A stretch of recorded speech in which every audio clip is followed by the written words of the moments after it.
Hello, everyone, and many thanks for joining today's stream. It's the 5th of August. Now it's 11 o'clock Moscow time and Vladikavkaz time. These two cities are on the same time zone, and Vladikavkaz is, of course, capital of North Ossetia Alania, Autonomous Republic of the Russian Federation in Northern Caucasus region, where I am for a relatively short summer holiday together with their family. Many members of our community know about it. And so, yes, it's potentially 3 days before end of Trump's ultimatum, and maybe until unprecedented scale of escalation between Russia and the NATO or the collective West countries.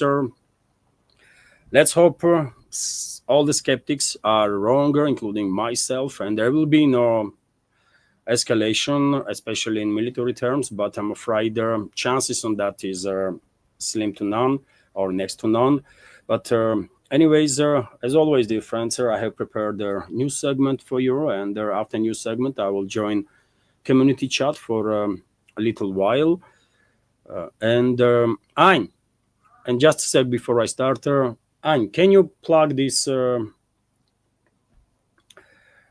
Just a sec, dear friends. I can see on a screen light is not okay. Can you plug light, please? No, I'm. I think I can improve video a little bit, and so it will take just a sec, dear friends.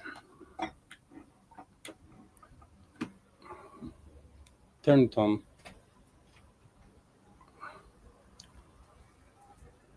Okay, I think it's maybe it's even worse this way. Anyways, dear friends, I have prepared a new segment, and after this new segment, I will join a community chat for a little while, like 15, 20, 30 minutes, as always. I will try to answer to questions or to highlight comments that you want me to highlight. Use capital letters, please, so that I will spot these questions and the comments a little easier. And of course, dear friends, during the stream, you can use super chat feature on Rumble because my channel is not monetized on YouTube. So you can use a super chat if you want on Rumble to make sure that I would not miss your question or the comment. Okay, that's been said.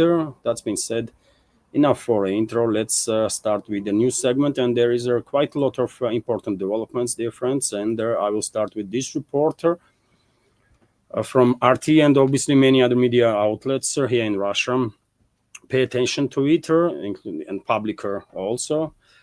So reports are that Russia is no longer considers itself bound by nuclear treaty with the US. And this is happening 3 days before Trump's ultimatum expires, by the way. I guess timing is important. And so Moscow believes that conditions for maintaining the 1987 Intermediate Range Nuclear Force INF treaty with the US have disappeared and no longer considers itself bound by it, according to a statement from the Foreign Ministry of the Russian Federation. The INF treaty, which banned ground launch missiles with a range of 500 to 5,500 kilometers, collapsed in 2019 when Washington withdrew from treaty, citing Russian violations. Moscow has denied the claims, accusing the US itself of developing banned missiles. Russian President Vladimir Putin has warned that their collapse of INF will significantly erode the global security framework, especially when it comes to European security framework. We have a quote here from the statement of Foreign Ministry. The Russian Foreign Ministry notes that the disappearance of the conditions for maintaining their unilateral moratorium on the deployment of similar weapons, and these are authorized to state that Russia no longer considers itself bound by their corresponding self-imposed restrictions previously adopted. According to their ministry, the actions of the Western countries are creating a direct threat to Russian security. It also noted that the last year the US deployed the Typhoon missile launchers in the Philippines. Their statement also references their Talisman Sabre exercise in Australia, where the US Army also fired Typhoon. And this Typhoon, by the way, we are a bit familiar with this system. Germany requested Typhoon launchers from the US just a couple of weeks ago, isn't it? Presumably to launch Tomahawk missiles for deep strikes into Russian territory. So Typhoon is a mobile ground-based launcher designed to launch Tomahawk cruise missiles with a range up to 1,800 kilometers and SM-6 multi-purpose missiles with a range up to 500 kilometers. The Foreign Ministry also took notice that Australian Army testing an American precision strike missiles, PRSM, for the first time in July. The PRSM has a maximum range beyond 500 kilometers and is central to the strengthening Australia's land and maritime strike capability, according to their country's defense ministry. And well, there is quite a talk in this statement about Global South, about Oceania, Australia, and so on. But obviously, this statement is first of all directed towards the collective West and towards the European states. Yet again, timing is key here. In 3 days, Trump's ultimatum is going to expire, and I guess after this statement, and potentially even before this statement was made, Russia already had deployed medium-range missile systems in certain positions to make sure that if needed, any point on European continent, from UK to any other place, can be targeted at will, right? If order comes. So I hope London, Paris, Berlin are listening. Although chances on that are also quite low, because they were ignoring all the Russian statements, all the Russian warnings constantly for how many years now, by the way before special military operation began. So I don't think Western elites, so-called elites, will change their attitude now. But nevertheless, warning is being issued and statement was made. RT is also reporting that Kremlin urges careful use of nuclear rhetoric. This is a response of the Kremlin on U.S. President's threats towards Russia with their deployment of nuclear submarines and so on. For last several days, world community, world media continues to talk about it, and the press spokesman of the Russian president was asked about it, and let me give you his response. So the Kremlin has urged caution in making public statements involving nuclear weapons following U.S. President Donald Trump's announcement that he has ordered the deployment of 2 American nuclear submarines. Last week, Trump said the vessels had been moved to appropriate regions as a precautions measure. The announcement came via his Truth Social platform. Commenting on the decision, Kremlin spokesman Dmitry Peskov downplayed the significance of the move, stating that in this case, it is obvious that American submarines are already on a combat patrol. This is a constant process. Peskov added that Moscow would prefer not to engage in such a discourse or get involved in such a controversy in any way. We are very careful about any statements related to nuclear issues, the spokesman said, stressing that Russia takes a responsible position and is very attentive to the topic of nuclear non-proliferation. And I remind you, dear friends, that formally at least Trump made these escalatory steps and the statements about deployment of nuclear weapons as a response to comment of the Russian former president and current deputy chairman of the Security Council, Dmitry Medvedev, when he spoke in response to Trump's earlier statements, escalatory statements about risk of direct war between Russia and the US that could be provoked by the collective West, by Washington included. And on a subsequent post on social network, Medvedev also went to warn basically collective Western leadership that if they are hoping that they can pull out against Russia trick that Israel sort of managed to do with partial success against Iran, then they are all mistaken. that this was the message from Medvedev, because he highlighted that Russia has in place a system perimeter, which will be activated if, as a result of first strike by Russian enemies, Russian political and military leadership is killed. In that case, perimeter will take over the nuclear forces and will make sure that all the strategical forces, nuclear submarines, ground-based launchers, strategical aviation will receive launch codes to conduct a retaliatory strike on enemy, and to make sure that whoever struck Russia, and there is only a few countries who can strike Russia with nukes, to make sure that those countries have been obliterated. That's all, by the way. Perimeter is a deterrence measure. It's not offensive weapon system, right? It can be activated only if Russian political and military leadership has been killed as a result of first strike by their enemy. But nevertheless, I think this is too difficult to understand for U.S. President Donald Trump and his inner circle, and I guess that trigger him to make these crazy statements about deployment of nuclear submarines close to Russia, which is on its own quite a senseless statement. If anything, U.S. security services should check Trump's statements on was he even in a position to release information about the deployment of nuclear submarines, because this is a highly classified matter. You're never going to hear here in Russia, by the way, anybody, including president, is talking about deployment of Russian nuclear submarines anywhere, because this is a highly sensitive information, right? And no one has a right to disclose this information. No one, by the way, right? But Trump lives in a very different world, I guess, where he thinks he has a right for anything. It's an issue for U.S. citizens, first of all, although it is extremely dangerous, not just for U.S., but also for the rest of the world, because after all, we are talking about president of nuclear superpower that U.S. still is, right? And when it comes to the topic of nuclear submarines, I said many times before, dear friends, that on a regular basis, at any given time, at least several U.S.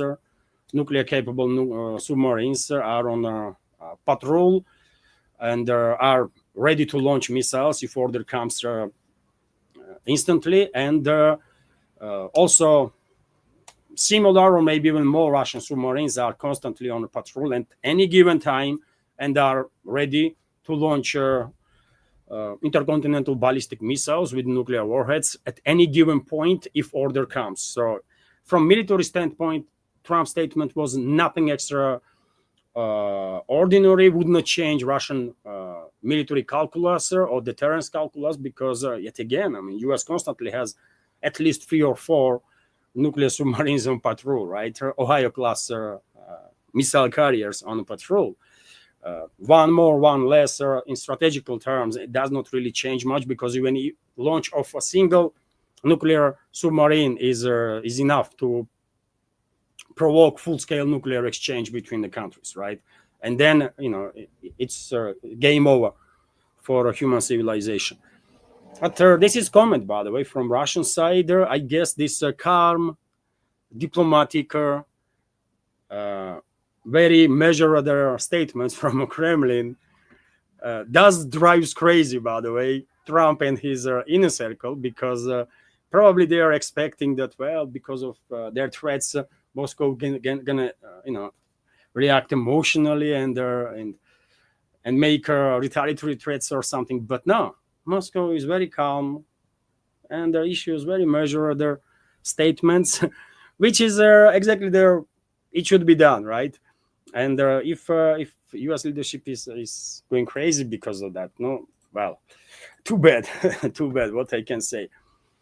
On top of that, dear friends, as I said, 3 days before Trump's ultimatum expires, and everybody is speculating now what should we expect. Mainly, as I highlighted in previous updates, mainly Western propaganda outlets or Western public figures are talking about potential sanctions on Russia, sanctions or secondary sanctions and the tariffs on Russian trade partners, right? China, India, Brazil, Hungary, Slovakia, Turkey, I don't know, France, for example, that also buys quite a lot of Russian LNG, right, and many others in Europe. But I think, of course, there is a possibility that US will go ahead with these sanctions against Russia and secondary sanctions against Russian trade partners. There's a high probability of that, but I think a main threat is coming from potential military escalation that US and other NATO countries might get engaged after 8th of August. And on this very topic, by the way, we should expect a number of directions as a line of escalation from the West. I said earlier that here in Russia, we should expect, and I guess and I hope, and I'm quite sure basically Russian security services are working on every possible scenario, right? Among which one should definitely consider a risk that Western ruling class will use their assets to orchestrate large-scale sabotage operations inside the Russian territory. And I'm afraid they still have assets here in Russia, US Secret Services, British Secret Services, some others, right, that can be used for these purposes. Same time and simultaneously, one should expect large-scale cyber attacks on Russian Federation to basically distract life of the Russian citizens, Russian society as much as they possibly can. And simultaneously, same time, we should expect also tremendous increase in long-range strikes deep into Russian territory by NATO countries, although they will try to maintain plausible deniability and they will claim that it's a Kiev regime that launches these hundreds of drones and missiles and so on to strike deep into Russia, including Moscow, St. Petersburg, and other areas, even more eastwards from their line of contact, right? So I expect these escalations, and same time, by the way, we should expect a potential escalation in the Baltics too, because I said many times before that if anything, Baltics can be the place where we might see direct clashes between NATO and Russian forces, first time, right? Direct open clashes, because NATO countries are escalating in the Baltics on unprecedented scale, right? And Russian Foreign Intelligence Service, dear friends, issued a statement on that, exactly about potential provocations and terrorist activity of United Kingdom in the Baltic region against Russia, by the way, right? And to basically use their provocations and aftermath of it to further increase their military presence in the Baltics and basically to cut off Russia from this maritime route. And let me give you some details of the statement of Russian Foreign Intelligence Service. This is very important, obviously, because Baltics are definitely maybe even a high-risk area where direct clashes between NATO and Russian troops might occur than Kiev controlled territory itself. Although both areas obviously are under high intensity right now. RT is reporting that UK is plotting attacks on oil tankers, by the way. So UK Secret Services, UK militaries, UK political leadership and aristocracy that stands behind the globalist movement. They plan to conduct sabotage activity, to orchestrate sabotage activity against Russian tankers, to create a disaster in the Baltics, and then basically claim that Russian oil or Russian tankers that are bound to Russia or connected with Russia are causing danger, tremendous danger for safety there in the Baltics, and they will try to cut off Russia from the sea, which will definitely trigger Russian response. And as I said, it is highly likely that in Baltics we will see direct clashes between Russian Federation and the NATO. I will just remind you, dear friends, that several weeks ago, NATO general, US general, by the way, that is commands US troops in Europe and Africa, stated, Donahue was his name, I believe. He stated that, US and its allies are ready to obliterate Kaliningrad region. That's literally what he said. And in his statement, he basically threatened to kill hundreds of thousands of Russian citizens That's what obliteration means. If they're going to obliterate entire region, that means they're going to be tremendous collateral damage. Immensely responsible statement from current acting general of the US. And a few days after, the German general, by the way, went to call on NATO to participate in long-range missile strikes deep into Russian territory. So clearly something is cooking, by the way, by the terrorist regimes in their collective West countries. Something is clearly in the preparation by these terrorist, mass murderers, genocidal regimes that are in charge of collective Western countries, right? And we should be very careful. We should be very careful and prepare as much as we can. I mean, if one can prepare for potential third world war, by the way, how are we going to prepare for that? I don't know. But nevertheless, let's continue. So British Secret Services are considering using Ukrainian forces to stage sabotage operations and trigger NATO actions against what the West has described as a Moscow shadow fleet of oil tankers. The Russian Foreign Intelligence Service said on Monday, this is yesterday's statement. So statement claimed that the UK's spies are considering either blocking a maritime traffic bottleneck by damaging an oil tanker it claims is a part of shadow fleet, or staging a major fire at the nation friendly to Russia during the port called by one of their vessels. It would appear that the nostalgic sentiment over the lost domination on their seas and the crown sanctioned piracy has fully knocked remaining common sense from the British intelligence community. The SVR said Western nations have been trying to curb Moscow's oil trade revenues by targeting ships they believe to be carrying Russian crude with various restrictions. Media reports previously said plans were under consideration to escalate the crackdown with the direct policing actions that would cite safety and environmental concerns. Opponents of the proposals have argued that they are based on a shaky legal grounds. According to Russian Foreign Intelligence Service, a major disaster involving a shipment of Russian crude could be used as a pretext to declare all suspected shadow fleet cargo potentially dangerous and warranting detention in international waters, detention of these vessels. And obviously, by the way, once either terrorist regime in UK or in Germany or in Sweden or any other hostile country will detain Russian vessels, then I guess game is over. Russia might strike immediately. Russia might strike immediately on these countries with everything. You know, I cannot know what can Russia use, Areshnik or nukes straight away. But Russian leadership was very clear that in no circumstances Moscow can allow NATO countries to cut off Russia from the Baltic Sea. It's just not happening. Strong warnings were issued, and therefore British citizens, if they want to live in peace, by the way, should wake up until it's not too late, because their criminal government is about to provoke Russia, is about to provoke direct war with Russia, and I don't think British citizens really want that, or that they are ready for what is about to come. I mean, let's be real here. You know, it's only a matter of half an hour and the British Islands are sterilized.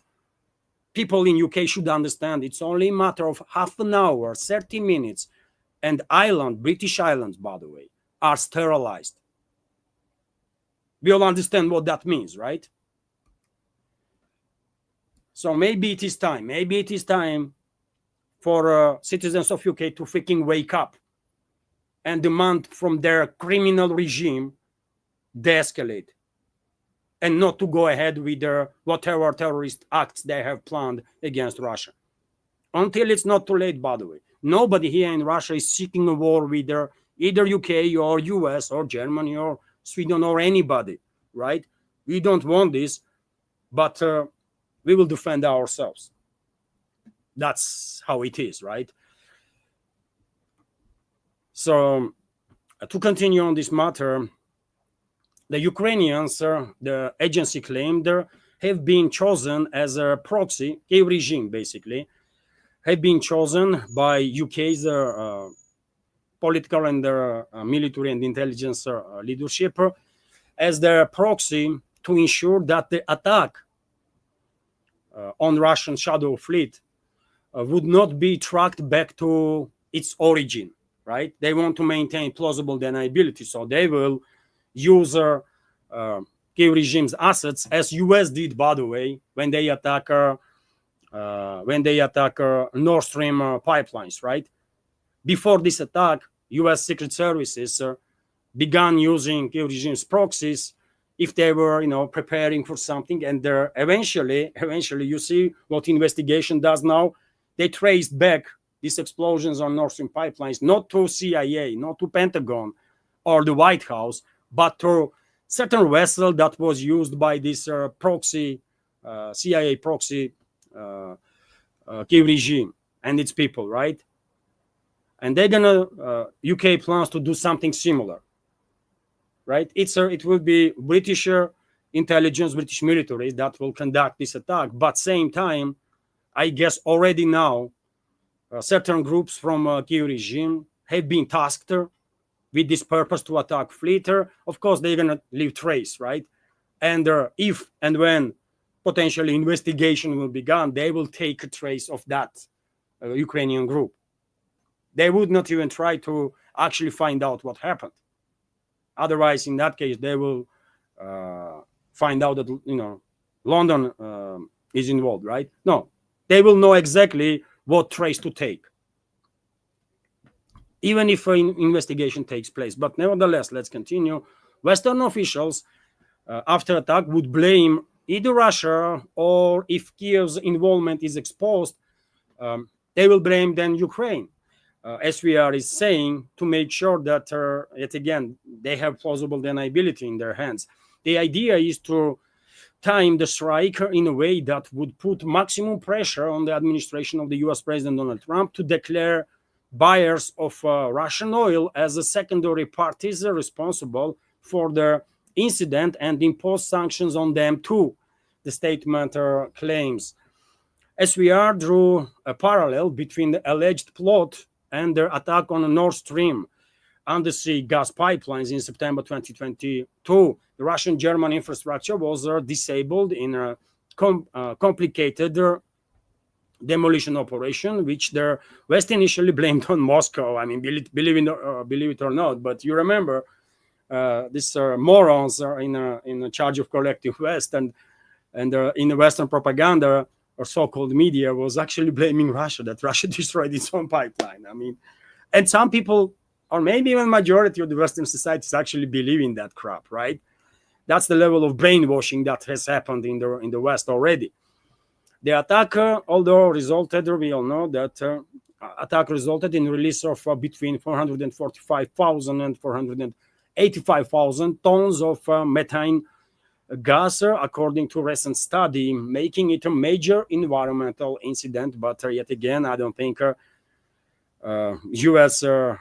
intelligence or militaries were worried about, or the globalists who actually ordered this attack were worrying about environmental damage that they're gonna cause.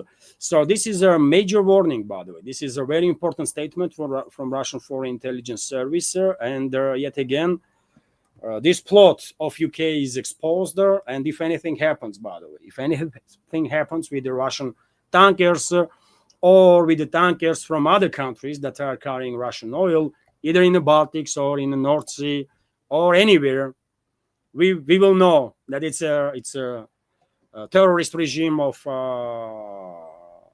UK, right, is behind it, and the terrorist regime of the collective West countries. That's how it is. And they are terrorists, by the way, and mass murderers. We should always keep in mind that this terrorist regime in the West are also genocidal regimes, because they are compliant with the genocide that Israel is committing against Palestinian people. So they are directly guilty in the death of hundreds of thousands of civilians in Palestine. So I'm not exaggerating nothing. British leadership, British government is a terrorist regime, and if it was up to me, I would designate it as a terrorist regime, and then I would take action to neutralize those terrorists. But unfortunately, It's not up to me, right? Anyways, let's continue. RIA Novosti is reporting that air defense systems on duty intercepted 24 drones that was launched by Kyiv regime with assistance of very same terrorist regimes in the West, US, UK, and other hostiles to strike deep into Russian territory. Relatively small raid, one might say, from the NATO to strike deep into Russia. Maybe they are stockpiling drones and potentially missiles, right, to launch hundreds of these drones and missiles after 8th of August. Maybe that's why today we have seen this relatively low number. Usually these drones that are intercepted by air defense systems of Russia are significantly high. I can give you some details, dear friends. 13 drones were intercepted over the Bryansk region, 7 drones over the Rostov region, 2 each over the Kaluga and the Smolensk regions. Also, we have this report from TASS news agency that more than, you're not going to hear, by the way, this is a report that you're not going to hear ever in so-called media in the West. You're not going to hear this news, by the way, in the West. But more than 330 people, civilians, by the way, were killed during the Ukrainian armed forces invasion of the Kursk region, in the Kursk salient area. So more than 330 people were killed as a result of the Ukrainian armed forces invasion of the Kursk region. And there also NATO mercenaries were participating in this attack, obviously. And attack itself was orchestrated, organized, planned by NATO, right? We should keep that in mind too. And also more than 550 civilians were injured as a result of this terrorist attack of NATO and their proxy regime on Russia's Kursk region. This was reported by the head of the investigative committee, Alexander Bastryk, in an interview published on the website Kap.ru. Investigators from the Russian investigative committee have recorded that as a result of the nationalist invasion of the Kursk region or terrorist invasion of the Kursk region, 331 civilians were killed and 553 civilians were wounded, he said. Bastrykin also noted that the militants were, Ukrainian militants and their NATO mercenaries were fully aware of what they were doing. Of course, they were fully aware what they were doing. Residents of their border villages and settlements also confirmed that Ukrainian militants deliberately abused and killed civilians, he emphasized. And my hope is that everybody who was engaged, literally everybody who was engaged in this terrorist attack on Russia will be killed. Majority of them already are killed, by the way, and in hell, right? And my hope is that Russian secret services will make sure that nobody from their enemy forces who step even one step into Kursk region will survive. All of them should be killed. That's it, by the way, right? There can be no mercy towards terrorists. I said it many times. Also, when it comes to terrorist activity of the collective West and their proxy regime, we have this report that 18 civilians were killed just last week, by the way, as a result of these terrorist attacks that NATO is orchestrating against Russia. So about 130 residents of the Russian Federation were injured in attacks by the Ukrainian armed forces, I will add by NATO, over the past week, with 18 people, including a child, being killed. This was reported to us by Ambassador at Large of the Russian Foreign Ministry, Radion Miroshnik. And this is information that you're also not going to hear in the so-called media in the West. Am I correct? No way, by the way, you're going to hear any reports about criminal activity of the NATO and NATO proxy Kyiv regime and about casualties among Russian civilians. RIA Novosti is also reporting that Ukrainian armed forces are refusing to storm Russian positions in the Sumy region. Interesting report here. So Ukrainian troops are refusing in mass to storm Russian positions in Yunakovka area in the Sumy region. Security forces told RIA Novosti there have been confirmed cases of mass refusal by servicemen of the 225th separate assault regiment and the 156 separate brigade of the Ukrainian armed forces to storm the positions of the Russian troops in Yunakivka due to their low morale and their psychological state and inadequate command of their units. The agency's sources said in general the enemy has reduced the intensity of the counterattacks but continues to try to break through the right flank of the severe group of forces of the Russian Federation in Novokonstantinovka report says, and I'm not at all surprised to hear that there is a mass refusal on part of Kiev regime's forces to participate in suicidal operations. Only question I have, why this is a not constant occurrence? Why anybody is obeying orders of NATO or the collective West and their proxy Kiev regime? Why anybody at all obeys orders from these mass murderers and the criminals? I don't get it. But nevertheless, this report clearly highlights that Kiev regime's forces are on the brink, by the way, on the brink. I don't know how long it will take before we will see domino effect when it comes to collapse, total collapse of Kiev regime's forces, but we should be close to that point. We should be close to that point. And when it comes to morale, by the way, of Kiev regime's forces, what kind of morale they're going to have when they are losing constantly? They are losing day in, day out, right? They may be brainwashed. They may be brainwashed by propaganda and by drugs. I mean, Kiev regime actively using drugs, by the way, to zombify these forcefully mobilized people, right? But nevertheless, information is going through, right? And they know perfectly well that Russia is constantly on advance. Russia is decimating enemy forces, even though currently Russian focus is demilitarization of their or minimization of the battle capabilities of their Kiev regime forces. Russian troops are not so focused right now on territories, but on minimization of the battle capabilities of the enemy. But nevertheless, even with such a strategy of attrition, Russian armed forces, as I reported yesterday, already have liberated more than 200 settlements, by the way, right? Since the beginning of this year, big and small, right?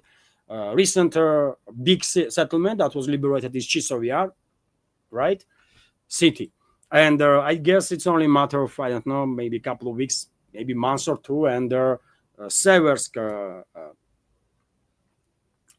Pokrovsk, Mirnograd, Konstantinovka, big towns, relatively big towns, by the way, on line of contact, also going to be liberated and much more, right?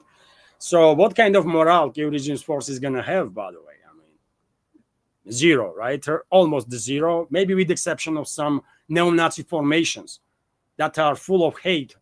And therefore, this hate maybe, drives their will to be engaged in hostility, right? But yet again, those neo-Nazi formations usually are used by Kiev regime to terrorize people in Kiev controlled territory. There was many instances when, for example, Azov neo-Nazi formations were refusing to obey orders, right? Because they might are very tough against civilians, but when it comes to battlefield, Russian troops basically exterminated their dozens and dozens of units of these neo-Nazi formations, right? RT, and when it comes to, yes, morale of Kiev regime's forces, we have this report, just to once again highlight what is going on there, that nearly 400,000 people, forcefully mobilized elements in Kiev controlled their army have deserted, by the way, and this information is coming from Kiev itself, right, from local MP. So almost 400,000 Ukrainian servicemen have abandoned their units without authorization, and there are many, including volunteers, have not plans to return due to abysmal treatment from the superiors. Ukrainian MP Anna Skarahodr has claimed, and well, number is tremendous, isn't it? 400,000 deserters. Wow, that's quite a lot, man. That's quite a lot, 400,000. But you know what?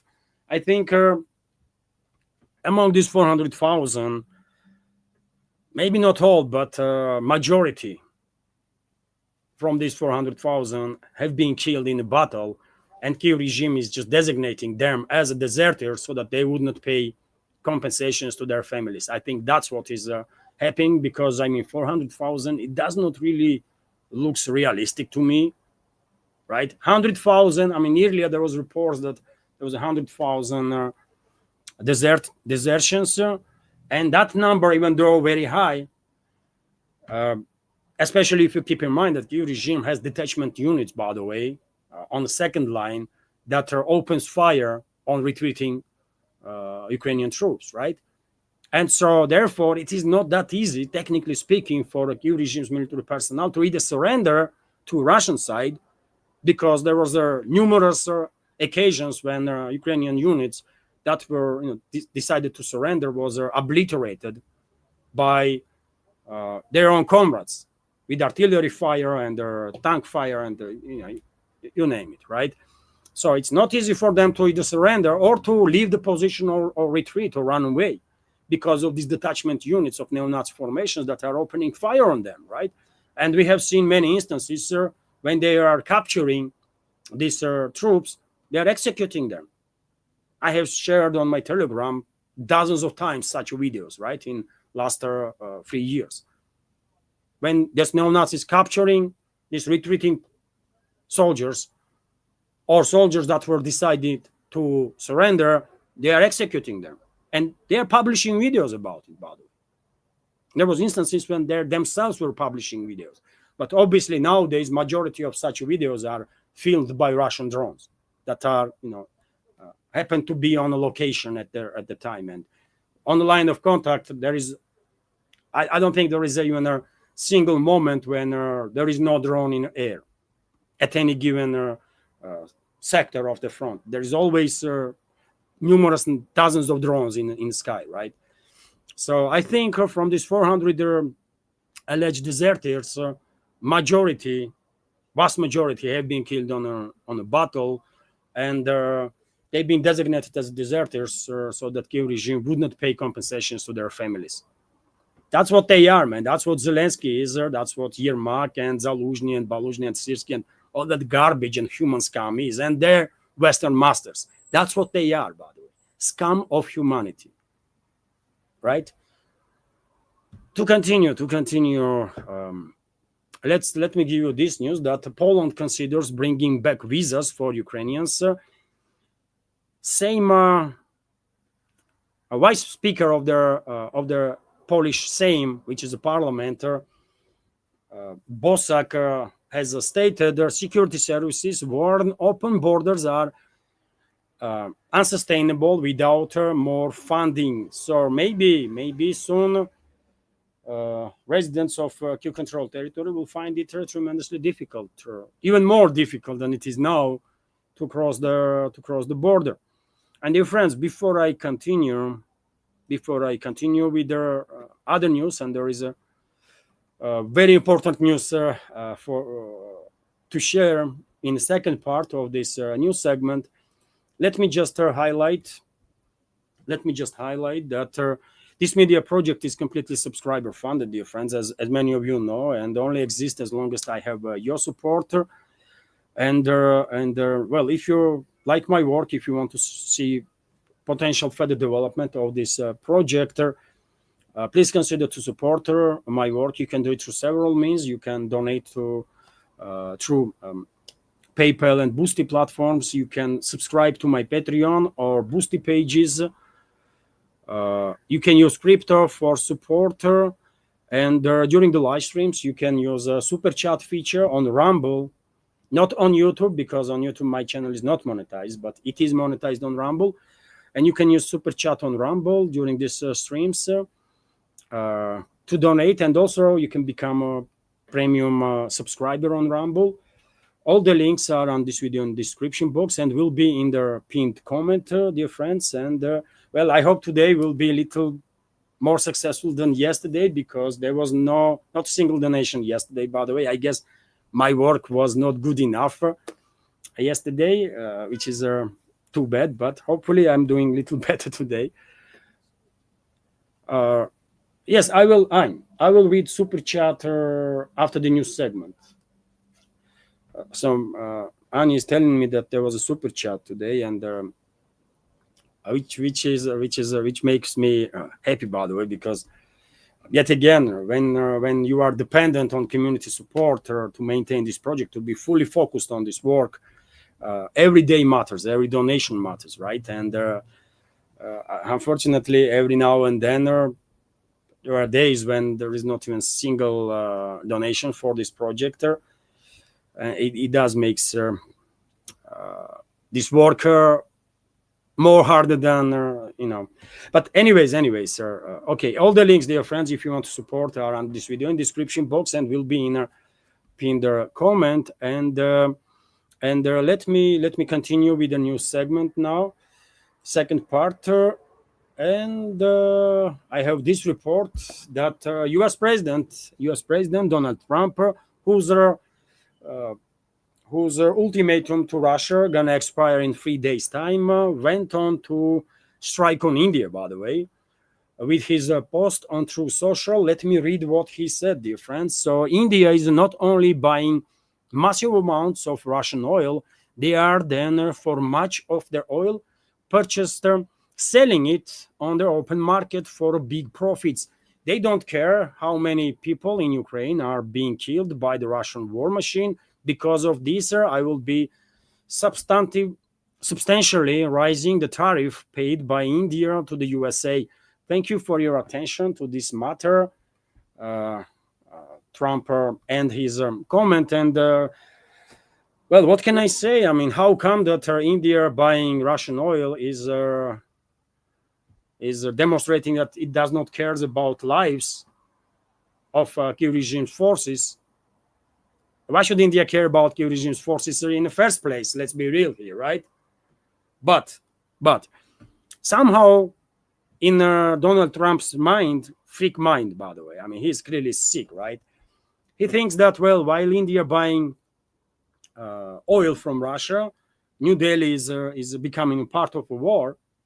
And when US, for fourth year now, sending weapons to Kiev regime, somehow US does no wrong, right? US is not prolonging this conflict, not engaged in the killing of the people. US weapons have not been used to kill Russians, for example, or the residents of Kiev regime for that matter. No? I mean, this individual has to be looked in some psychiatric clinic, by the way. I mean, Trump. And looked after, because he's a sick man. He's a sick, really, really sick man. No doubts about that, right? So he went to attack India, by the way. Well, you know what? Statements from Washington in the direction of China, by the way, are very, very measured. They are attacking India with their harsh statements, with their hate, actually, right? As if India somehow is a I don't know, still colony of the Anglo-Saxons, right? While their rhetoric towards China is very cautious. And for example, Scott Bessent, high-ranking official from Trump's administration, Treasury Secretary, isn't it? He was very, diplomatic while commenting on India, that India also buys Russian oil, right? And maintains closer relationships with Russia. It's not just oil, by the way. China is a main trade partner with Russia, and trade is like 300 billion on annual terms, or I guess even more now, right? So Indian people should look at this, how Western elites are treating India, right? Supposed ally of the West, and how cautious they are when they are talking about China.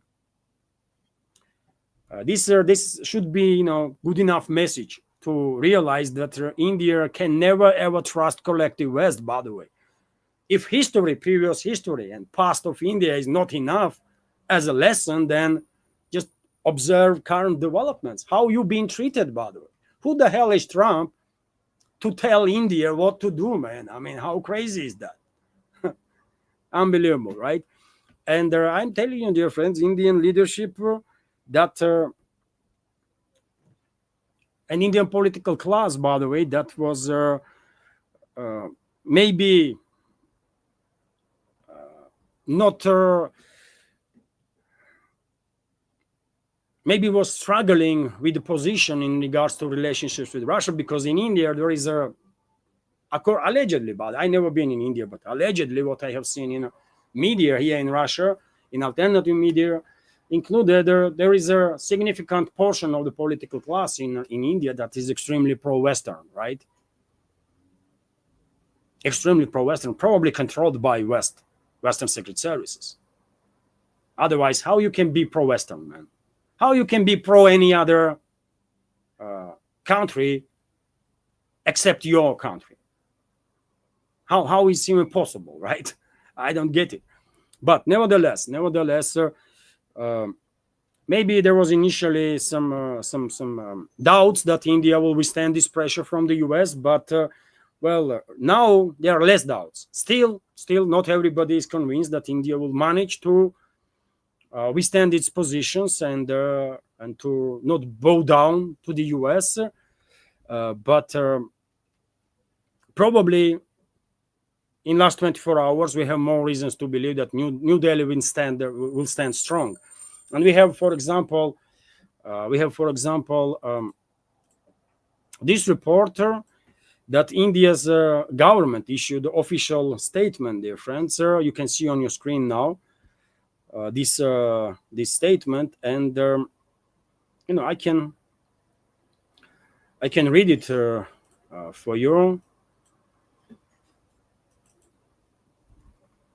I don't know if it's visible on a screen, but I can read it, friends. India has been targeted by the United States and the European Union for importing oil from Russia after their commencement of the Ukraine conflict. In fact, India began importing from Russia because traditional supplies were diverted to Europe after their outbreak of the conflict.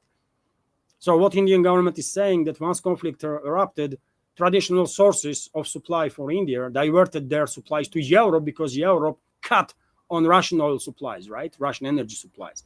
And they needed more energy and paid more than India was willing, right? And therefore, India had not really much option but to began relying on Russian oil supplies. United States at that time actively encouraged such imports by India from strengthening global energy market stability. So US itself, by the way, in 2022, 2023 was encouraging India, according to Indian government, to actually buy oil from Russia, which will stabilize world market that US was interested in, because you remember at one point prices in US was going sky high, right, on a gas. So second point that the Indian government is making, India's imports are meant to ensure predictable and affordable energy costs to the Indian consumer. They are necessity compelled by global market situation. However, it is revealing that the very nations criticizing India are themselves indulging in a trade with Russia. Unlike our case, such a trade is not even a vital national compulsion for those countries. Indian government is highlighting. On this matter again, the European Union, for example, in 2024 had a bilateral trade of 67.5 billion euro in goods with Russia. In addition, it had trade in services estimated at 17.2 billion euros in 2023. This is significantly more than India's total trade with Russia that year or subsequently. European imports of LNG in 2024, in fact, reached a record 16.5 million tons, surpassing the last record of 15.21 million tons in 2022. Europe-Russia trade includes not just energy, but also fertilizers, mining products, chemicals, iron and steel, and machinery and transport equipment. Indian government is pointing out a fifth point there.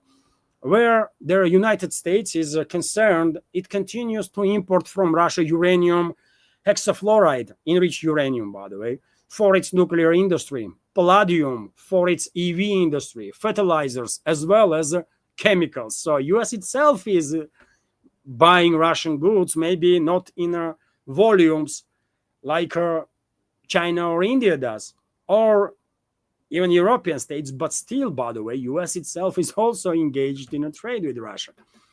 In this background, the targeting of India is unjustified and unreasonable. Like any major economy, India will take all necessary measures to safeguard its national interest and economic security.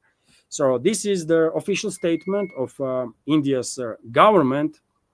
And on top of that, dear friends, we also have a statement from a foreign ministry of India.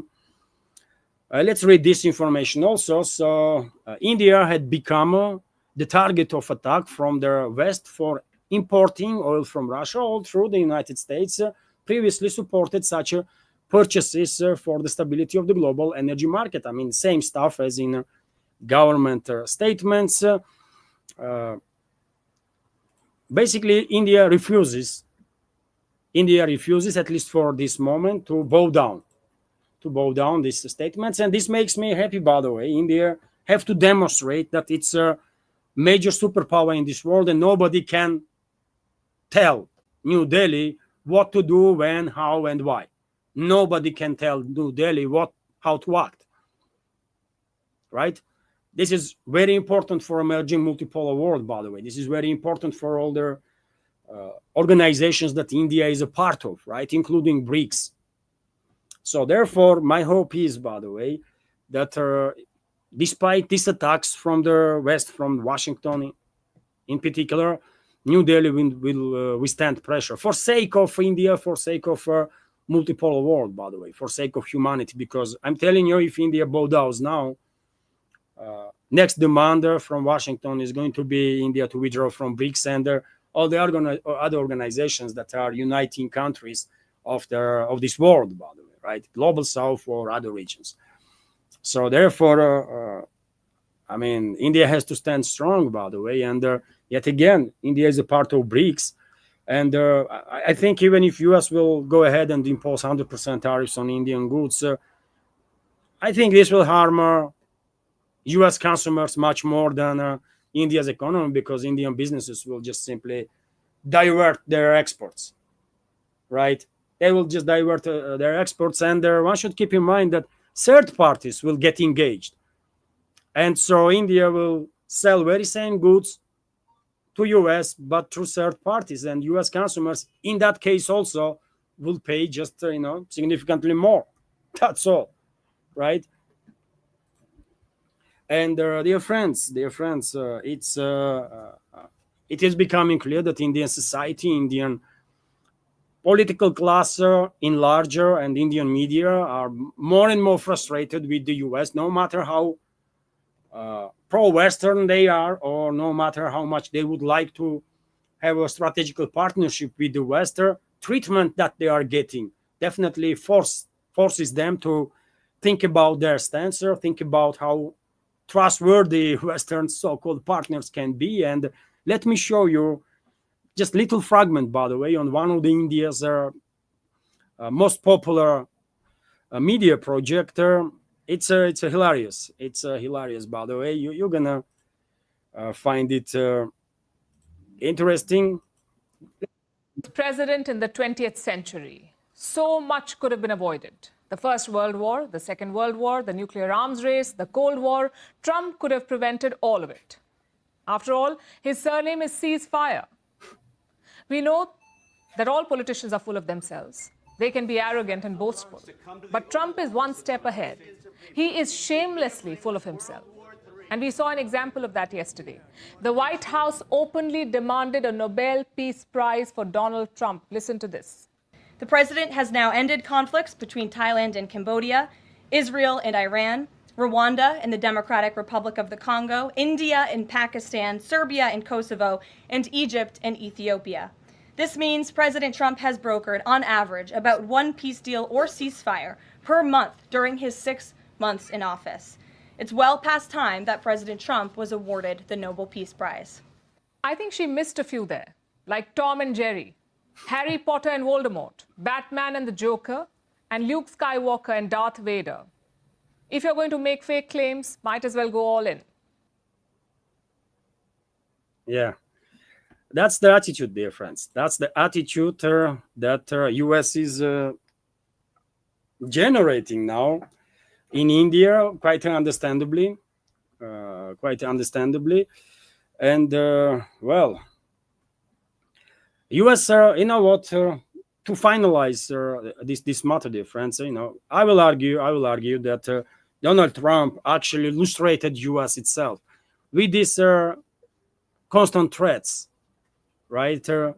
He actually highlighted, Donald Trump, that US is actually no longer that dominant force in this world, and the world has truly changed, and dramatically, actually, so much so that Washington, no matter how much they want to pressure this country or that country, no longer are in the position to do this, at least as easily as it was done like even 10, 20 years ago, right? So yes, India seems like is determined to withstand this pressure from the Washington. And as I already said, dear friends, rhetoric from the US is very different in regards to China. I mean, they are very tough on India, US politicians, but with China, they are choosing the words carefully, right? Because they understand that they are in no position, not even close, to harass China in any way, shape, or form, right?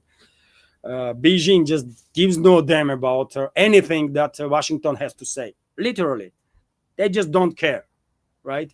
They are already surpassed US, by the way, in every possible ways, maybe with the exception of number of nuclear weapons, and it's only also a matter of time, I guess, like another 10, 20 years, and if World War III, hot phase of World War III, and the full-scale nuclear war will not erase human civilization from this earth, then China will actually catch up with US with the number of nukes also, right? And therefore, by the way, Chinese leadership is also making statements, because after all, US president threatened China too with 100% tariffs if China would not cut ties with Russia. And this is the reaction. For example, China rejects US demands to stop buying Russian oil. Beijing has flatly rejected Washington's calls to halt purchases of the Russian oil, according to their Associated Press, Western media, so-called media outlet. China will always secure its energy supplies in ways that serve our national interests. Pressure and pressure is useless, basically, what China is saying. We will firmly defend our sovereignty, security, and development interests, said the Chinese Foreign Ministry. Well, U.S. Treasury Secretary Scott Bessent earlier, by the way, admitted that when it comes to buying Russian oil, the Chinese are very serious about their sovereignty. And yet again, by the way, Scott Bessent, I saw at least a short fragment of interview with Scott Bessent, and he was very careful while talking about China, by the way, when U.S. officials are not that careful while talking about India. And this is this is not good. This is not okay, by the way. I am upset because of this, and can you imagine how Indian people feel, how citizens of India feel, when they also see this very different attitude towards India, while India supposedly should be treated by the West as an ally, right? So I think these developments will serve as a good lesson, by the way, as a good lesson to everybody who still dreams about establishing a trustworthy, respectful partnership with the collective West. It's not possible, by the way. You're never gonna be treated as an equal and with respect by the Western ruling class. Never. They are unable to do this, by the way, right? They grew up in a different world in which they see everybody else as some subhumans, right? They don't know how to respect. That's all. And it does not matter you are from India or you are from Brazil or South Africa or Russia or China, or, you know, they don't see us as a humans, man. Let's be real here. And they're never going to treat us as a humans. They're never going to respect us. So let's stop playing the games, by the way, right? Western ruling class is an existential threat for humanity. And while saying for humanity, I mean for societies of the Western countries too, because look what they are doing to Europe right now. And by the way, US is going down together with the Europe, right? So citizens in either European countries or North America, for that matter, I mean, if they are looking, if they are planning like decades ahead, I mean, they should move to Russia right now, man. Right? Because US and their EU are doomed. And I would really recommend everybody with the traditional values, right? All hardworking, law-obeying people with traditional values, by the way, I believe are welcome here in Russia and many other countries, by the way. Just move away from these shitholes, basically, that are controlled now by the globalists, right? And not just now, but for many, many decades. You're not gonna be. It's not about even you. It's about next generations, right? It's about our kids and their kids, and they're never gonna be safe and secure or prosper in a modern collective West countries, brother. There is not even a slight chance for that. That's how it is. And so, yes, more threats from collective West. US will impose sanctions on key importers of oil from Russia, China, India, and Brazil. This was reported by the US permanent representative to NATO, Matthew Whitaker. What the hell? I mean, what's going on in the West, by the way? I mean, who the hell is Matthew Whitaker? Representative of freaking US president or Washington to NATO? Is he like state secretary or deputy of his, or what the hell? Since when NATO is making statements about her economical stuff? I don't know, man. Collective West is a mess. Collective West is a mess, by the way. And I'm telling you, if I was living somewhere in one of those countries that are controlled by these freaking morons, so-called elites in the West, I mean, being US, Canada, or any other European country, by the way, or Australia or New Zealand for that matter, I would definitely seek migration for sake of my children and their children, by the way. I would definitely seek migration to Russia. I would see Russia as a country where normality is still welcome, and Russia is definitely a country that can protect itself and don't really need anybody to be successful. Russia has enough energy for itself, enough technologies. Russia has everything, right? Russia is a genuinely self-sufficient country. We still import some stuff, by the way, don't get me wrong, but if we want to and if we will invest enough, well, we truly can be self-sufficient. We have everything for that, right? And that gives me belief that, Russia, yet again, if collective West would not provoke Third World War, hot phase of it, then, I'm quite confident that Russia gonna do okay, by the way. Russia gonna do great, actually, right? Unlike US and European countries and the rest of in collective West. So think about it, My recommendation, by the way, as a recommendation of ordinary citizen here in Russia. RIA Novosti, meanwhile, is reporting, and I said about it yesterday, that even though Washington and others are dreaming about Russia cutting its oil output, in reality, Russia going to increase oil production based on agreements inside the OPEC Plus. And for example, in September, Russia will produce 9,449,000,000 barrels per day, by the way. Per day, this is happening. So Russia is basically producing 9 to 10 million barrels a day. Can you imagine if Russian oil disappear from the world market for a month or two, or I don't know, half a year? What would happen to economy of this world? Where are you going to get 10 million fucking barrels of oil?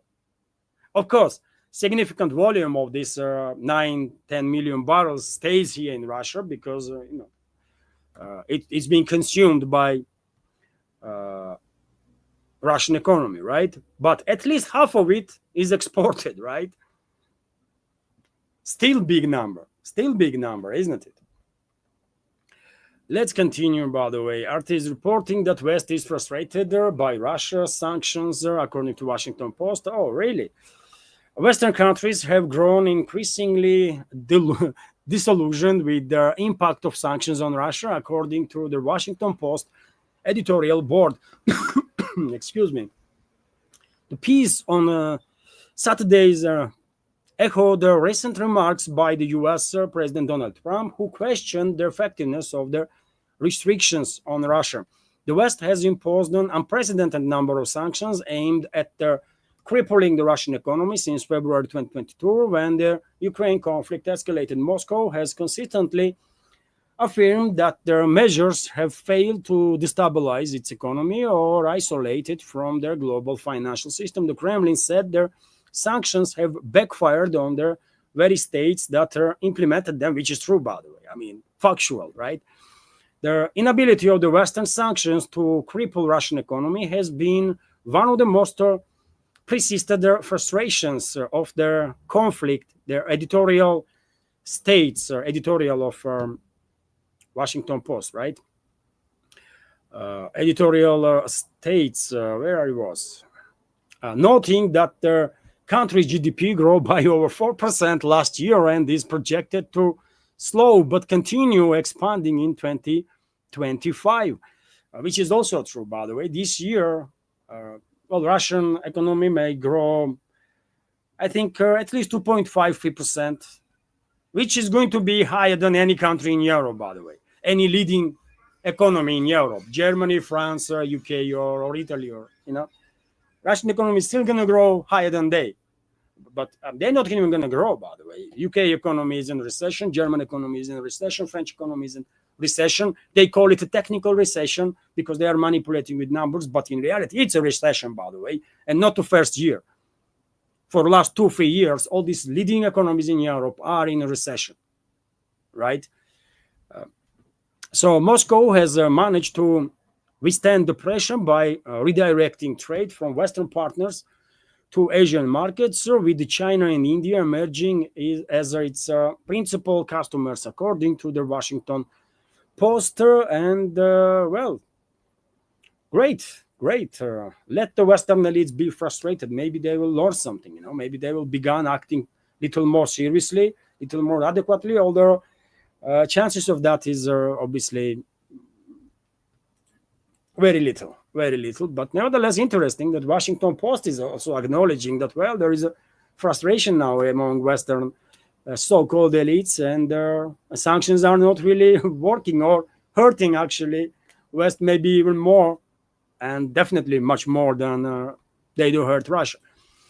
Anyways, dear friends, let's continue with some more news, few more news, and then I will get engaged with in the community chat. So RT is reporting that Netanyahu has decided to fully annex, basically, Gaza Strip. Israeli Prime Minister Benjamin Netanyahu has told the ministers that he will seek cabinet backing for a plan to fully occupy Gaza, despite objections from the Israel Defense Forces. The Times of Israel reported on Monday, and what we can say, dear friends, because of the lack of commitment by world communities to stop fascist regime in Israel and fascist Israelis that are genociding Palestinians.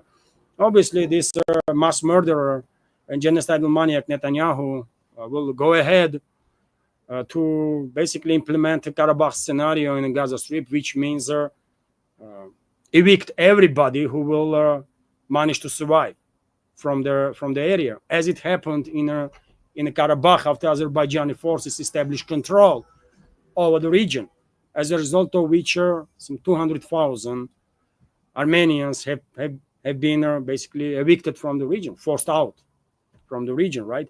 I said from the beginning of this terror campaign that Israel is committing against Palestinians that most likely Netanyahu's regime will try to implement Karabakh scenario, and unfortunately, yet again, due to inaction of the world community, this fascist regime is not being stopped, and they will continue. Unfortunately, only way to stop this regime is to demilitarize Israel and denazify Israel, Israelis, right? And that majority of whom are Nazis, I believe, fascists, right? I have no doubts about it, by the way. And obviously, this terrorist regime of this genocidal regime of Netanyahu has to be trialed, by the way, as a regime of Nazi Germany was trialed in Hague, right? And all of them have to be, all of them have to pay, have to price for crimes that they committed against humanity. That's the only way forward, by the way. I don't believe in anything else. I don't believe in freaking statements that different governments are making here and there. I don't believe in none of that, right? Take action, military action, issue warning or ultimatum for 24 hours, which is enough, I believe. And after that, just take military action to demilitarize and denazify this fascist regime and the fascist state that Israel is. That's it, man. And well, for whatever reason, by the way, and this might be a bit frustrating for many people worldwide, including here in Russia. President Putin had yet another phone conversation with Netanyahu yesterday. At least yesterday information was published about it. So Russian President Vladimir Putin held a phone conversation with Israeli Prime Minister Benjamin Netanyahu. Press Secretary Dmitry Peskov reported the last conversation between their two took place on July 28th. So basically like a week ago, right? And I mean, what the hell is going on? I would ask. I mean, a week ago was a phone conversation between them, and now another phone conversation. What for? What for? I mean, I don't know. I don't know. Maybe Russian president is using his old connections with Netanyahu to send a message to Netanyahu's or Israeli slots in the Washington, White House included. Maybe that's what is happening. I don't know. Maybe Putin is calling Netanyahu that he knows, they have personal relationships. They had quite good relationships, by the way. I don't think Russian president would, would have a same attitude towards Netanyahu now after what fascist Israel has committed in Palestine. But, they still have a communication, as you can see. And I think it is a possibility that President Putin called Netanyahu and there may be asked, maybe demanded, there depends what kind of relationships they have, to order and demanded that Israeli Secret Services will order Israeli slots in Washington to act accordingly, to act adequately, including Trump. Maybe that's what is happening because I mean, between two, there was a meeting, there was a phone conversation a week ago. Probably at that point they discuss Middle Eastern region and everything related. What they're gonna talk after a week? Same stuff? I don't think so, right? So maybe, just maybe, Russian president used his connection with Netanyahu to urge Israel leadership that if their sluts, if their whores that formally are in charge of US would not behave adequately, they will all pay heavy price. Maybe that's it. Maybe Russian president was sending warning, a last warning to Russian enemies. Maybe. You share your opinion, dear friends, but two conversations in 1 week It's just I don't know. What else could they discuss, man? And when it comes to this Israeli horse in the U.S. Political class and U.S. Leadership, well, even Steve Bannon, by the way, one of the ideological leaders of the MAGA movement, seems like also not happy with Donald Trump, and he commented information that Trump has fully betrayed America, MAGA, or MAGA movement. I mean, Steve Bannon shared his comment that, well, Israel is first, right? Which means that, well, yes, for Trump, Israel is first because he's controlled by Israel, by the way, right? Israeli secret services. So for him, whoever controls him is the first, right? Today it's Israel, tomorrow globalists, right? Because one should keep in mind that Zionists, by the way, have long roots in the globalist movements, right? Zionists have long roots and connection with the globalist movement. That's how it is. So Steve Bannon slaps Trump, calling him Israel first, after Trump released a memo saying states would lose their federal emergency funding if they boycott Israel. This was later deleted from their document. But yet again, by the way, Trump is acting very strange, to say the least, right? Very strange, to say the least. Even diehard Trump supporters are struggling to understand what the hell is going on. And Steve Bannon is one of the diehard Trump supporters, or was, right? And now even he is saying that, well, Israel first. That's what Trump is. He's been compromised, by the way. Trump is compromised, and I think very less and less people have any doubts about it. And if Trump is actually compromised, then well, why actions not being taken to remove him from the office? Legal actions, by the way. Why Vice President of U.S. is quiet? Why Republicans, among which I believe they are at least number of people that truly are America first, right? Why they are quiet? Don't they understand that Trump is compromised by Israel? I don't know. But, well, I guess Steve Bannon is on point for sure. And for Trump, today, Israel is first. And tomorrow, Europe or globalism going to be first, because if Israeli secret services are blackmailing him, then I guess globalists are there too. Anyways, dear friends, I'm a bit sick and tired of commenting on this U.S. administration. It's quite frustrating, and not just for me, but first of all for U.S. citizens, because I guess many U.S. citizens are finally beginning to realize that ballot box is truly broken in the U.S. And no matter for whom you vote, underwater agenda, underwater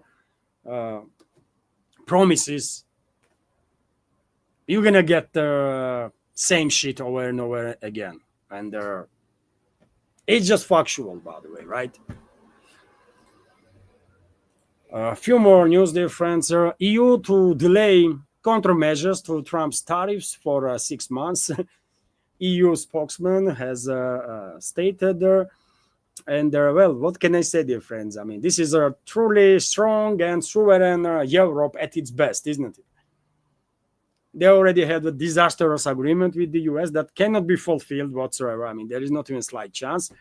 And now they are even delaying response on the 15% tariffs that Europe will have to pay for any export into US, while US goods gonna go into European market without any tariffs, right?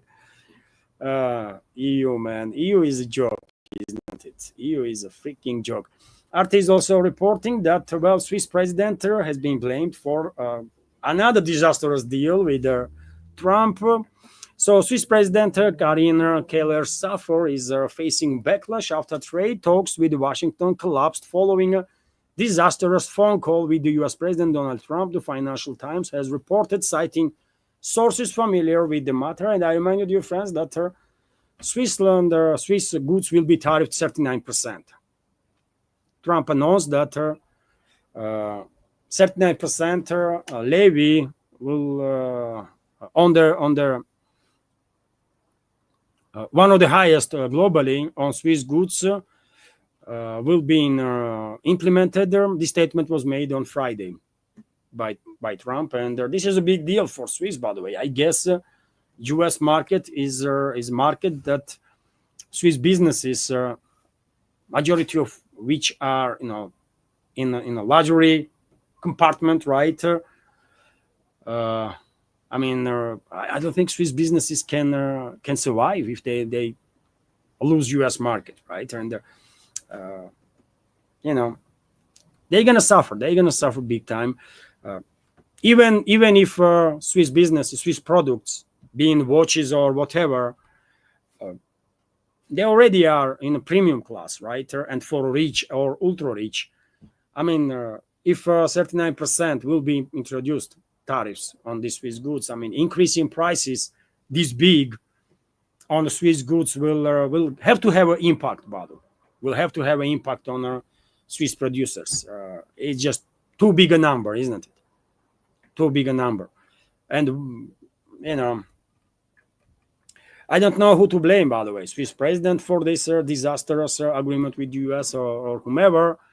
But I will say Swiss political class made a fatal mistake for their country when they compromised neutrality, when they compromised on neutrality of Switzerland. Key point for Swiss success was neutrality. And now they are no longer neutral, right? Swiss weapons being used against Russia. Swiss is imposing whatever sanctions EU is imposing on Russia. They are finished, by the way.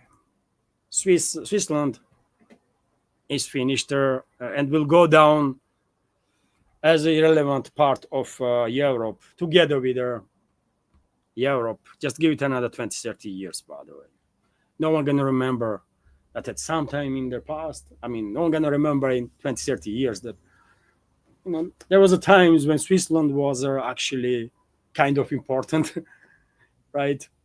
And it was, by the way, as a neutral state during the Cold War, Switzerland did play some important role, but no any longer. And before I end, dear friends, before I end this news update, let me just remind you that all these troubles that European states are experiencing is due to inadequate policies of the European politicians, European ruling class that is based mainly on Russophobic ideology, right? And as an example, by the way, I can give you this report that the European Union European Union's losses as a result of the cessation of trade and energy cooperation with Russia have exceeded 1 trillion euro in just last couple of years, by the way, since the escalation, this final phase of escalation began, right? Since 2022. Europe lost trillion. I will argue Europe lost actually more, several times over of that amount, right? Because if you take in account all the potential profits that they will gain with maintenance of their cooperation with Russia. But they decided that they're going to go with a war against Russia. Globalists and globalist control regimes in Europe, they attacked Russia and continue to attack, by the way, right? But very few people at this point in this world probably has any doubts that globalists have lost this proxy war, right? And therefore, Europe gonna pay tremendous price for all the crimes that they committed against us. And as I said, give it 20, 30 years, by the way, and Europe gonna become either loosely relevant or completely irrelevant part of Eurasian continent. That's the destiny of Europe. That's how it is. And maybe some of us will be, hopefully all of us will be around in 30 years, so that we can see how correct my this prediction is. And it is correct, by the way. I have no doubts about it. Dear friends, let me now highlight a few super chats today, and then I will be engaged in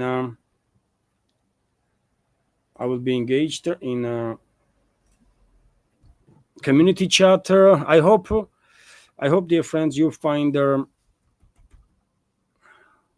news segment itself informative and useful.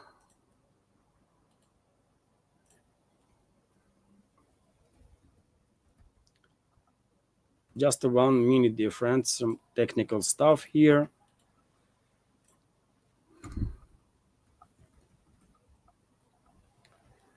So, okay, I can share now super chat on the screen.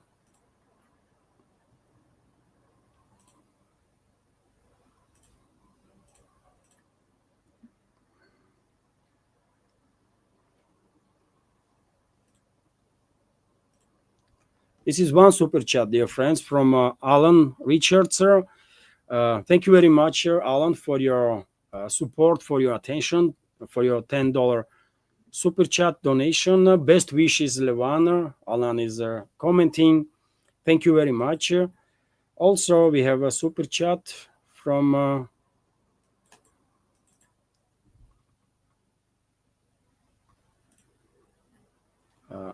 Magvor Banger.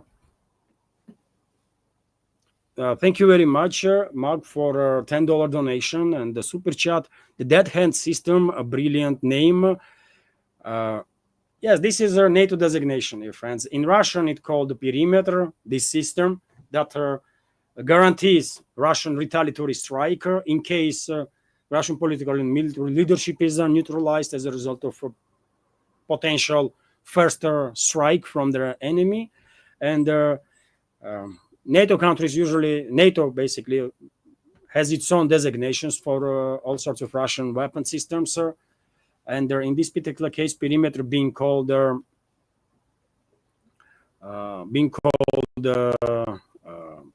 dead hand, which is, yes, I mean, it's quite a terrifying name, isn't it? If you keep in mind what that system does.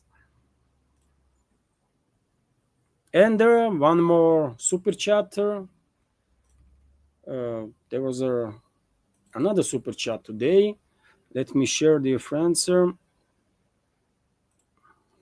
So super chat from Dwayne Cook. Thank you very much, Dwayne, for $10 donation and the super chat on Rumble. And comment from Dwayne is CIA just opened intelligence building in New Zealand.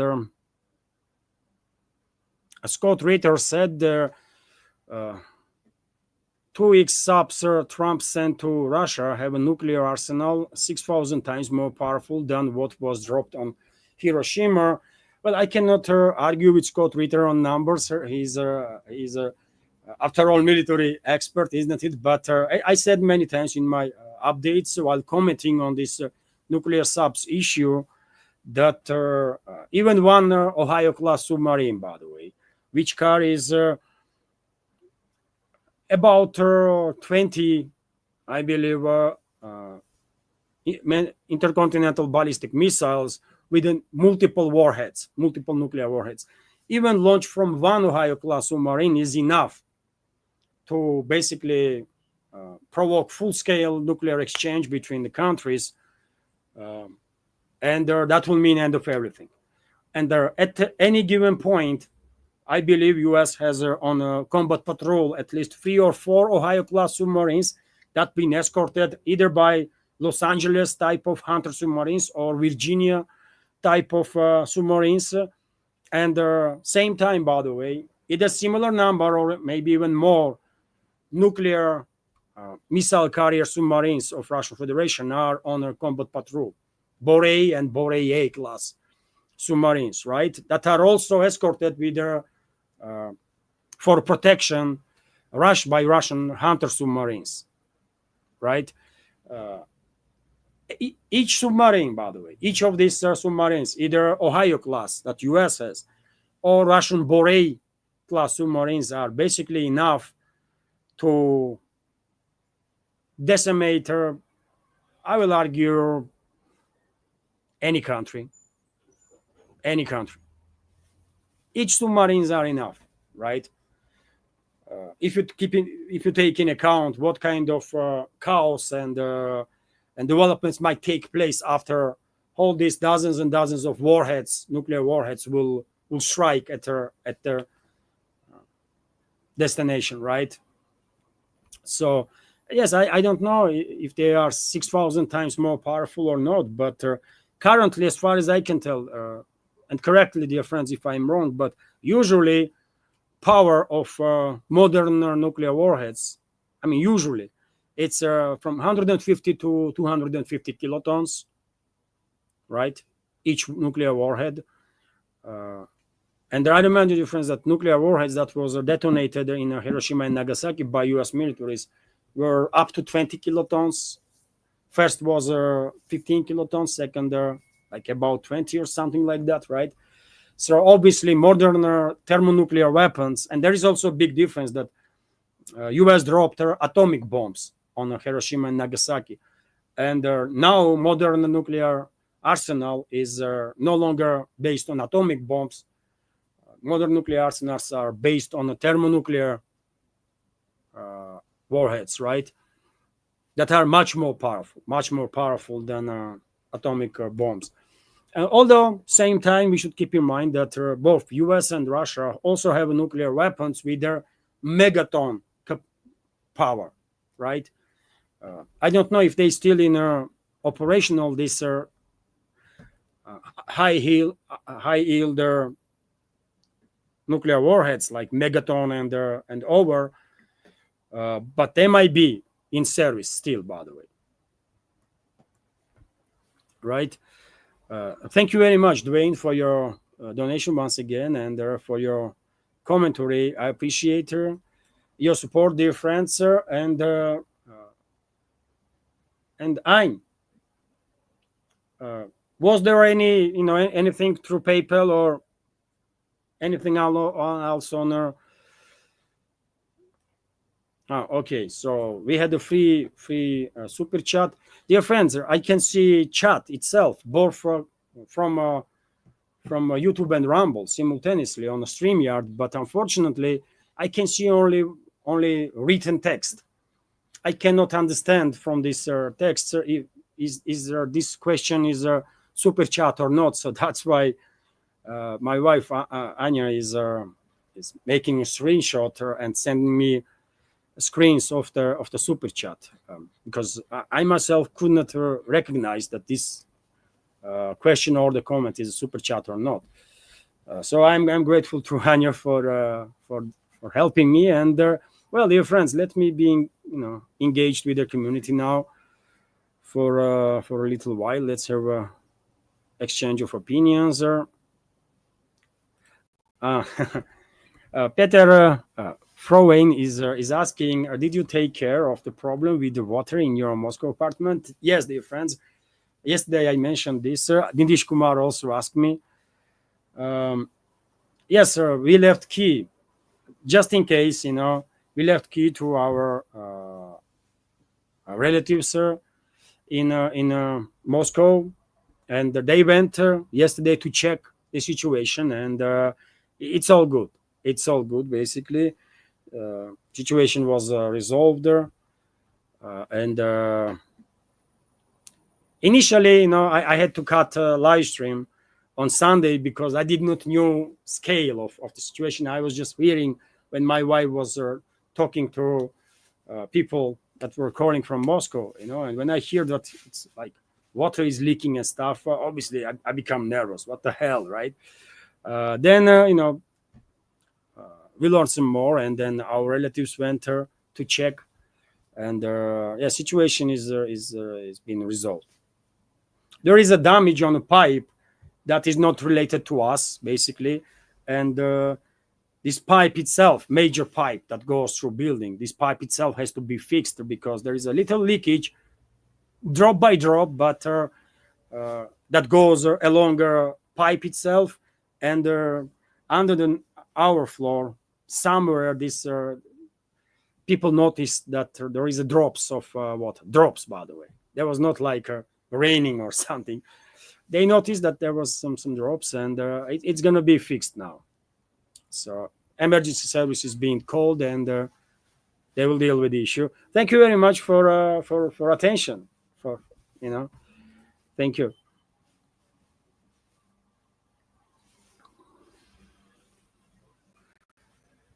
Dear friends, sir, if you want to highlight question or the comment, please use capital letters, sir, capital Q at least. It will make it easier to spot because I'm scrolling faster.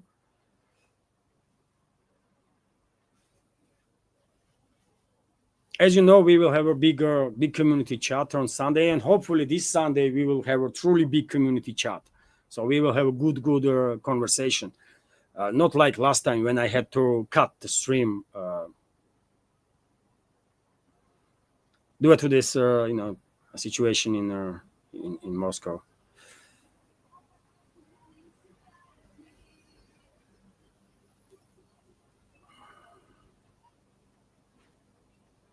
And if I may, dear friends, I will ask her. I'm happy that you have great communication and chat is very active. But what I would ask you to be very polite, please, dear friends. I always said that maybe we are a tiny community, but extremely friendly community, right? And I am proud of that. I was presenting our community like that to new members, right? So, let's keep it that way. Let's be polite to each other, even if we have diametrically different positions on any issue, really, about certain developments or about politicians or whatever. Let's be polite towards each other, anyways, because this is just because it's nice and it's a correct way.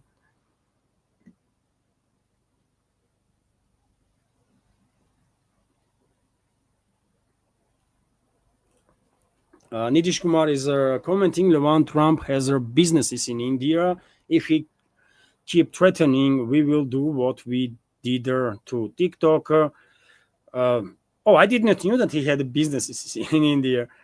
I mean, Nitish, probably you will agree with me that attitude is, even if you are pro-Western politician in India, you'll probably struggle to maintain your pro-Western views when you see that your country has been treated one way, and China, for example, has been treated very differently, right? Language was chosen very different, and I don't think Washington or any other capital in this world is in a position to tell New Delhi what to do, man. This is insulting, right? Even if Prime Minister Modi, as a thought experiment, I mean, even if he was thinking that maybe we will cut little bit on our energy cooperation with Russia and to avoid further escalation with the West and stuff. After attitude that was demonstrated towards India from the either US or the Europe, I don't think Modi would be able to actually compromise, because yet again there is India's sovereignty on the line, India's reputation as a sovereign state, and you cannot compromise on that. Otherwise, they will not stop, man. They will demand more and more and more, and we all know that this will be way to nowhere for any country, right? So I don't know. Trump is at this point, even U.S. citizens, by the way, Trump supporters have no freaking idea what this guy is doing. Even they don't understand what the hell is wrong with Trump, right? So how should we understand what's going on there? It's not just about Trump, then, isn't it? It's this administration. It's forces that are behind this administration. There are many players, isn't it? From within U.S. and from outside of U.S. And therefore, I think currently Washington is actually more unstable and more chaotic than it was even during the Biden's administration. I mean, maybe some members of our community wouldn't agree with me, or even majority, but I think during the Biden's administration, there was a more predictability, right? We all knew that it was not Biden that was making decisions, someone else. But but at least there was like more predictability. Right now, you don't know what Trump gonna do once he will wake up in like an hour or 2 hours time. You know, and this is not normal, especially when we are talking about nuclear superpower, right? And one might say that don't worry, Trump is also controlled by Saturn forces as Biden was. Yes, for sure, but I think because Trump is a president, right, of the U.S., his statements also matter, right? He might make some crazy statement, and for example, U.S. market will react on it with a total crash, right? And trillions gonna get lost. One statement might actually do tremendous damage, either for U.S. economy or for economy of other countries, exactly because he is a president of U.S. Even if main decisions are being made by other groups. Still, by the way, if Trump said, like, he wakes up now in 2 hours time, and if he posted that we're gonna go with a full-scale war with Russia, can you imagine what will happen in this world? By the way, just imagine. And he's that type of guy, seems like, that actually can write some crap without thinking much about. And I don't know if there is even anybody who controls what he's typing on a notebook or his phone or whatever. We have never seen this kind of stuff before, by the way, really. When the major statements being announced by president of a nuclear superpower on a freaking through social network or social platform. I mean, this is not the way things to be done, but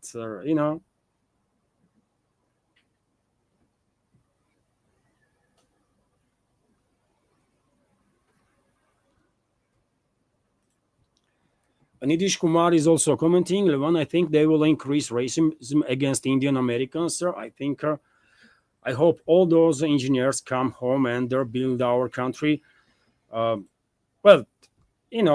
if they will invest back in India, that will be great, of course. It's up to them, will they move back or not. But I think you are on point, Nidish, when it comes to potential increase of aggression against U.S. citizens of Indian descent. Already some statements being made, by the way, in this regard in U.S. Congress and Senate. There are already calls to ban Indian students to go to U.S. and that kind of stuff. So yes, I mean, how usually U.S. or the collective West countries react, isn't it? When they don't have their way, they go ballistic, right? And they don't really care if they are in the process committing actual crimes against humanity or demonstrating their racism, xenophobia, and so on. They just don't care, man. And you are on point there, for sure. And they, I mean, elites in the West, by the way. Always, I'm repeating time after time after time that whenever I talk about Western countries, I'm talking about elites, right? If I want to say something about society, I'm specific, always specific that, well, majority, in my opinion, majority of Western society is in a sleep, deep sleep, and that kind of stuff, right?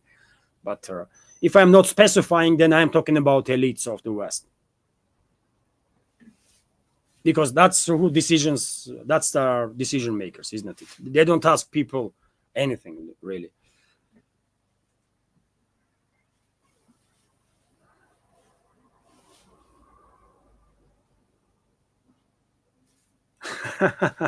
And also Nidish Kumar is commenting, let's recommend Malaysian Prime Minister for Nobel Peace Prize for stopping conflict between Thailand and Cambodia to get under Trump's skin. That would be good, man. That would be good trolling, right? I mean, some countries should do it. Some country or some organizations should actually recommend Malaysia's prime minister for that. It will better if organization, because if countries officials come up with such an idea, Trump gonna attack that country straight away. With organizations, it's gonna be a little lesser dangerous, right? But yes, this will make him crazy. It's insane, by the way. Did you see recent statement of Louis? I believe I showed a short video of that in my one of my previous updates, when press secretary of the U.S. president was basically demanding or begging for Nobel Peace Prize for U.S. president. I mean, how? I mean, this is just too bad, man. If I was U.S. citizen, I would be embarrassed by this kind of behavior. You know, no, hardly anybody in this world has any respect for this Nobel Peace Prize, anyways. After Obama was awarded in advance, by the way, in advance, right? It was sickening, right? After that, I don't even care about Nobel prizes no more, especially about Nobel Peace Prize. But press secretary of the U.S. president to beg or demand Nobel Peace Prize for his or for her boss is just I don't know, man. Some next level of degeneration is happening in the U.S. political class. It's just too obvious, isn't it?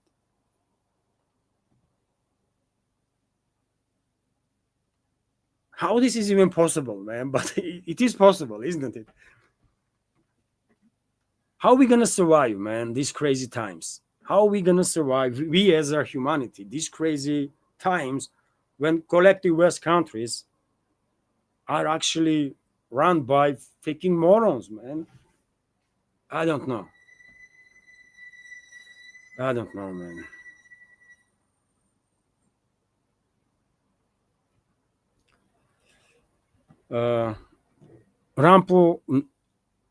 Rampo Lancer is commenting, Levan, I want to make a donation to your channel by Boosty, but they are asking me to register by YouTube, Google, or Twitter. I don't want to give my info to those apps.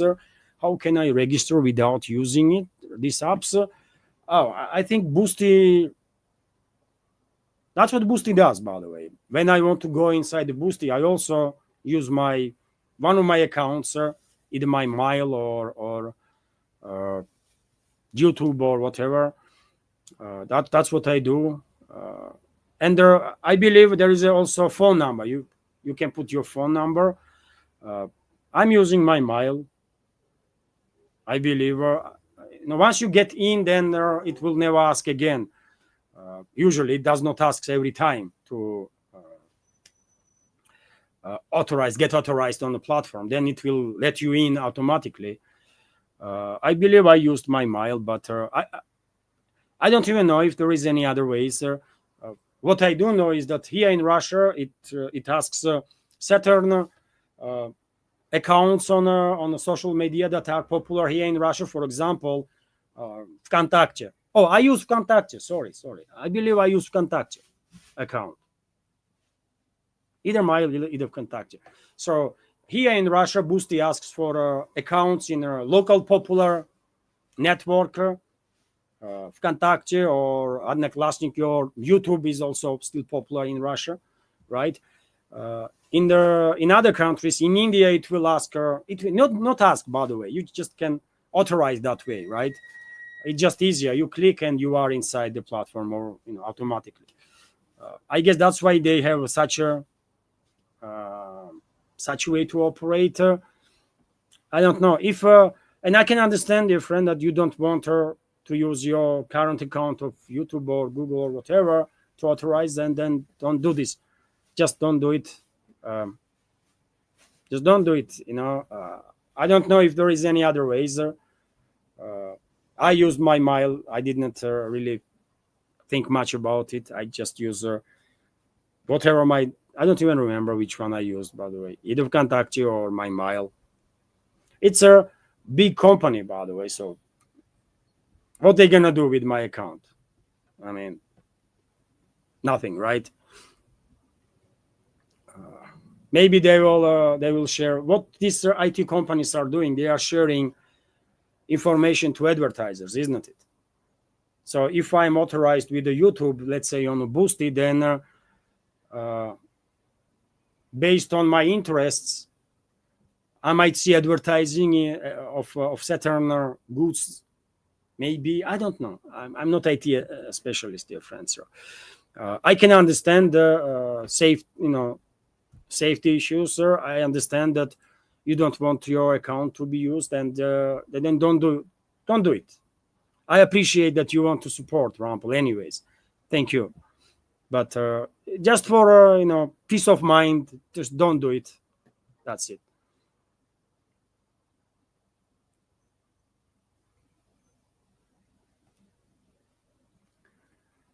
I'm scrolling, dear friends.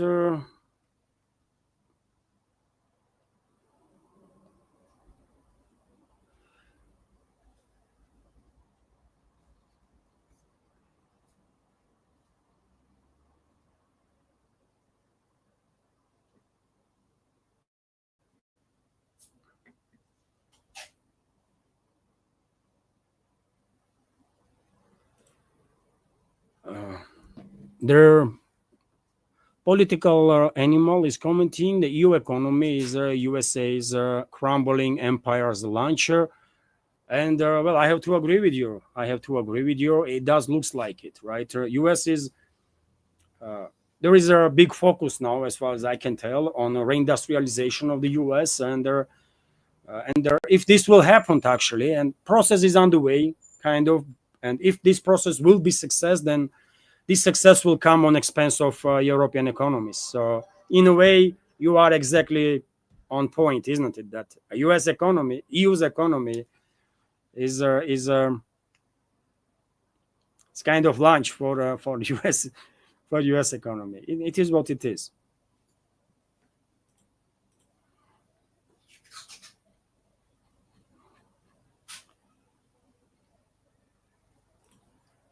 Don Zugar is asking Levan, why do you delete my questions? I will not donate any more money to you unless you give me some answers. Oh, I delete your questions. Are you sure? Don't donate. Don't try to please don't donate. If you will donate, I will send it back. Right? Never ever donate to my channel, to my project. This is not nice. I did not delete not your comment. Why would I? Right? Did you write something extraordinary or extremely hostile, or why would I delete your comment? But please don't. I know you are subscribed to my Patreon page. Please unsubscribe, right? And never ever donate. You know, but this is not the way to work. Basically, to try to blackmail. I'm not gonna donate. Don't donate, man. Don't. Right? And I didn't delete your question. Why would I? You tell me, why would I delete your question? And what was your question about? Too bad, man. Too bad.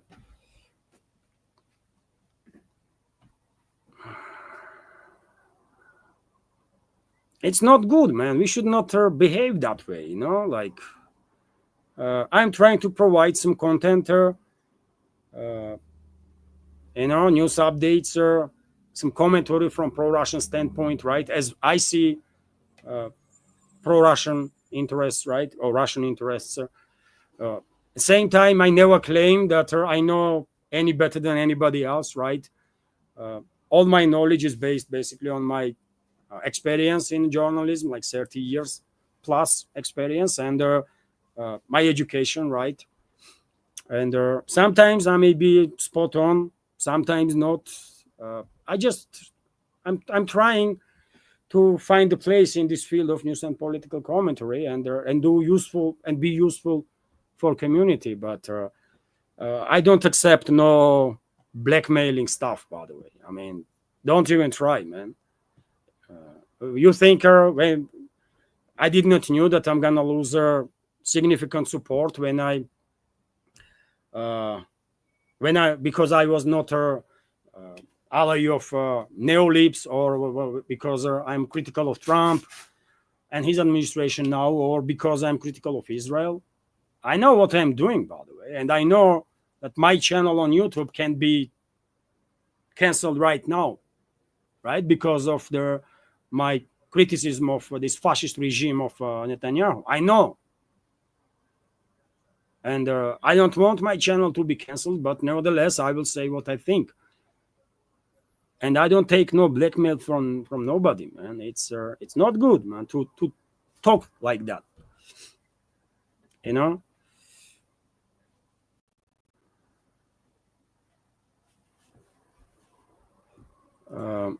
And Smokey Sally is commenting, Don Zugar, stop jumping on every female in the live chatter. Stop whining about your questions. Yes, let's I can understand what Smokey Style is saying, absolutely. And I said many times, let's be very friendly. And also, God, you might irritate so many members of our community that I might actually have no option but to block your account. Please be nice to everybody.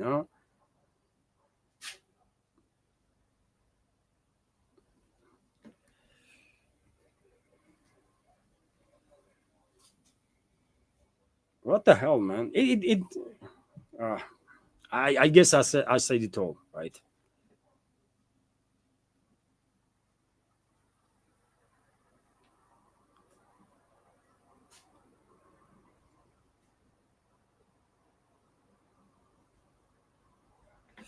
Dear friends, let me end this 2-hour stream now. 2-hour stream now. We had quite a good chat, isn't it? We had a good chat. It is unfortunate that there was some looks like misunderstandings with the Don Zugar. He is an active member of the community, and I don't want some misunderstandings to happen. We are all adults, right? And we can communicate with respect, nicely, even if we have very different opinions, as we should, right?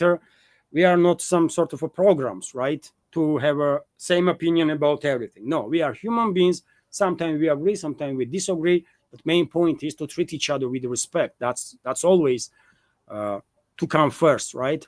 To be nicer and a good person. And I feel sorry that there was some misunderstandings. Hopefully, it will not happen again, right? And so yes, thank you all, dear friends, for your support, for your attention. Many thanks to members of our community who used super chat feature today on Rumble. Have a wonderful day, dear friends, and take care. See you tomorrow. And probably I will have a second update today on my Patreon and Boosty pages. Let's see how they goes, dear friends. So yes, bye for now.